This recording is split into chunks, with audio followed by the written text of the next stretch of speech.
nossa explicação é uma explicação apenas parcial do fenômeno. Esse é um fenômeno multidisciplinar, mas é um fenômeno multidisciplinar complexo, porque ele precisa ser tratado tanto por aqueles que dizem vamos procurar as raízes da explicação na sociedade, como por aqueles que dizem vamos procurar as raízes da explicação no indivíduo. E o objetivo aqui dessa noite é a gente poder debater essas questões, trazendo talvez uma luz para um entendimento melhor sobre uma questão tão complexa que nem só a ciência política consegue explicar por ela mesma, mas também a psiquiatria, a psicopatologia também, de uma maneira isolada, não consegue ter o compreendimento total de um fenômeno tão complexo como esse.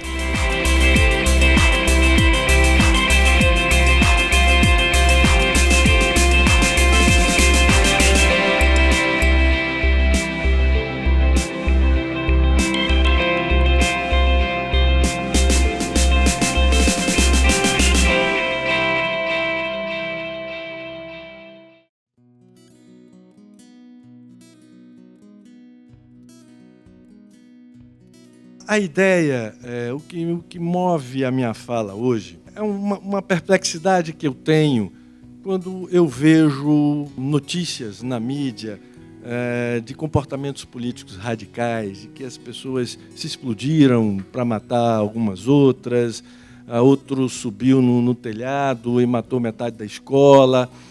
E quando eu vejo essas notícias, eu vejo muitos jornalistas, a mídia, tentando explicar isso em termos de conflitos políticos, em termos de lutas ideológicas, manifestações do pensamento ou de direita ou de esquerda. E eu vejo aí uma grande omissão, um grande ausente, que é a doença mental. Eu acho que nesses eventos radicais, a doença mental ela tem sido muito subestimada. E muitas vezes o que a gente vê na mídia é uma grande novela de que o sujeito ficou com ciúme dela ou ela não respondeu assim, assado, e deixa de ver ali, às vezes, uma estrutura francamente paranoica, delirante e que não foi tratado a tempo. E quando a gente vê que alguém se explodiu ou alguém subiu no telhado e matou metade da escola, fuzilou, a primeira coisa que a gente presta atenção normalmente não é a bandeira política alegada pela pessoa que perpetrou esses atos, mas a perplexidade é com a loucura do ato em si, né? Aí, quando você vê as explicações na mídia, não, o cara era de direita, matou gente de esquerda, ou era de esquerda, matou gente de direita, foi um conflito racial, foi, né, um protesto contra isso ou aquilo, mas como psiquiatra o que a gente consegue ver é um ato, sobretudo, um ato de loucura, né? Então se fala da motivação política, da ideologia, da imigração, do controle de armas, o cara matou porque teve acesso à arma, e aí isso vira uma bandeira pela, né, posse de arma, contra o posse de arma, essa coisa toda, e deixa-se de ver a questão da loucura.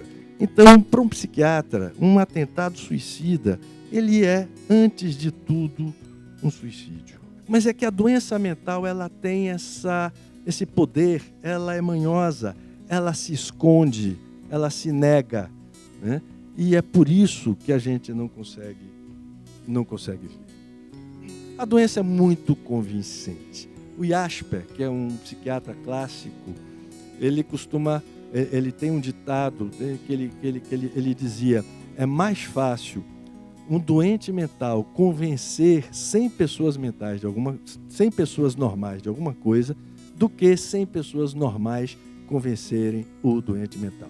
O doente mental ele é convicto, ele é inarredável. As pessoas normais duvidam, têm a mentalidade mais plástica, a gente vai para a direita, vai para a esquerda, avança, recua, repensa, duvida.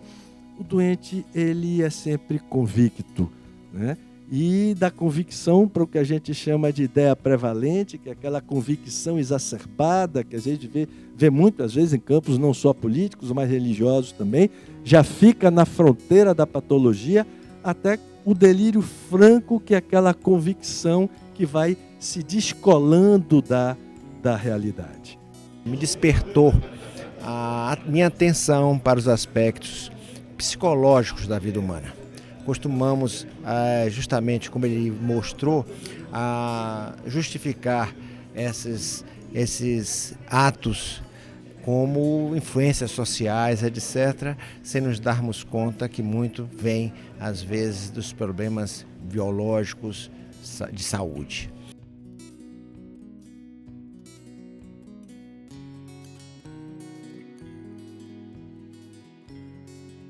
Um ato de terror é um ato politicamente motivado porque ele visa uma finalidade política. Qual é essa finalidade política? Intimidar.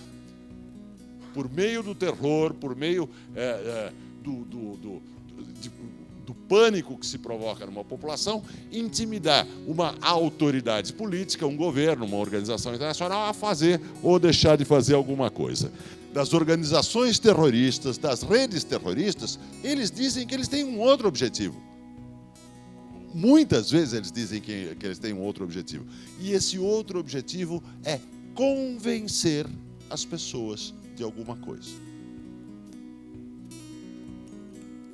Ou seja, eles têm um objetivo que é o mais político de todos. O ato terrorista é um panfleto, o ato terrorista é um texto, o ato terrorista é um discurso, o ato terrorista é uma tentativa de persuadir uma parte da população,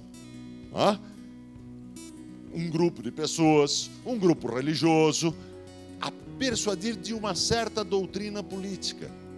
O terror é, portanto, o ato de um grupo que se vê como minoritário, que se vê como extremamente isolado e que precisa, na opinião dele, pelo exemplo dramático do ato de terror, atingir um público sem o qual ele não conseguiria atingir. Quer dizer, o terror é propaganda. Acho fundamental que a gente discuta um tema como esse. E é um tema que parece pouco acessível, né? A gente não encontra um livro ali que discuta isso de uma maneira aprofundada. Então, nesse sentido, eu acho que as palavras de Magnoli, que eu considero um dos melhores debatedores quando se fala de nova ordem mundial, de políticas internacionais, né, de geografia humana, acho fundamental. E assim, eu acho que as pessoas aprenderam muito.